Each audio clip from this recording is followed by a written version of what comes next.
No, I figured I'd ask because one never knows what I find that I can use in some of these other pieces. During that time, especially the 1850s-ish, expand beyond there, and masonry having, I mean, there has, I've heard at some point who said it to me that it was thought that about 50% of the male population were Freemasons. I'm not sure really how true that is. I would say that's, I would say that's very, I would say that on a large scale, that's extraordinarily unlikely. Yeah. On small scales, it's probably extremely likely. I would suspect in, say, small towns in Kansas, Nebraska, places like that at the eastern plains of Colorado, some of the mining communities, you might find close to 100% Masonic membership, simply because that was just what you did. Other organizations like the military, for example, my father became a Mason because when he was a commissioned officer, there were two ways to rise through the ranks of the military. One was to go to West Point and graduate from West Point. The other was to be a Mason. My dad rose to the rank of Major because of his Masonic connections. That was just the way the military worked in the 60s. Okay. I have some great imagery back there. It's interesting, when I was at DMLA in Southern California, one of the guys in my chapter is much older than me, but it was Vietnam era, and he was trained to be a Green Beret, and he had his Chevalier ring on. And they're training them, and the guy stopped, and he looked at him and goes, "You come out here." He definitely looked at his hands. You come out here. You're in charge. It was that. Yeah. I was like, wow.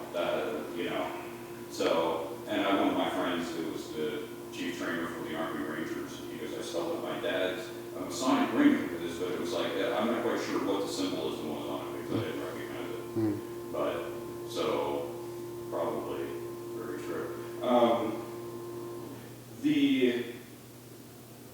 There was one more thing. I had that. There's any particular stories you can think about of Masons in this area that had some kind of impact, or that just stick in your head that Well, situations. The big one is the story that I told you about Shivington and the Battle of Glorieta Pass.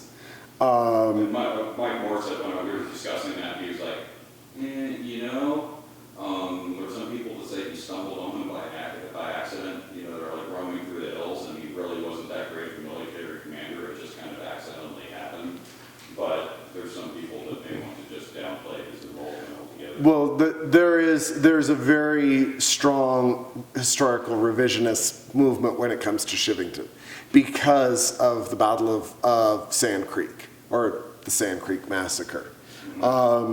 So there's an awful lot of downplaying of his abilities and his leadership.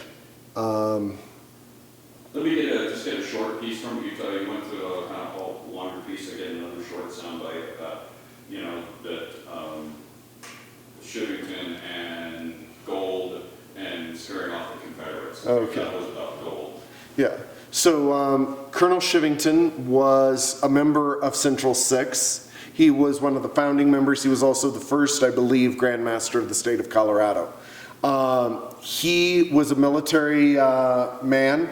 He found out that the Confederacy was planning to bring the Western Army, the Army of Texas, up through New Mexico into Colorado to occupy the state of Colorado to capture the gold fields for the Confederacy.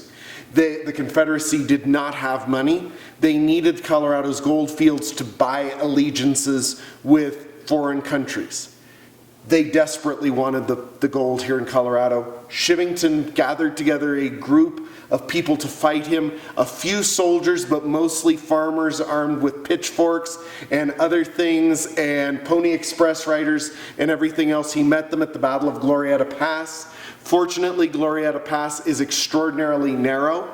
He managed to block them there, send a group of men around to burn all of their supply wagons.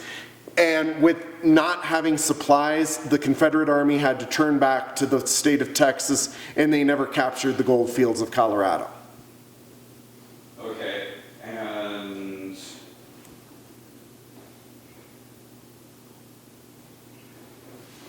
short one here. Is the Masons' involvement in the area, the mining, all of these things, we talked about it before, Tony, was there a conspiracy? No, there was never a conspiracy between Masons and gold mines. We were not trying to do National Treasure 2 to stock up Fort Knox for the federal government or any of those sorts of wild stories. This was not something, it was correlation, not causation. A lot of miners were Masons because they could be trusted. They weren't finding gold mines for some Masonic purpose. Okay, excellent. All right, I mean, that pretty much hits it. I'm going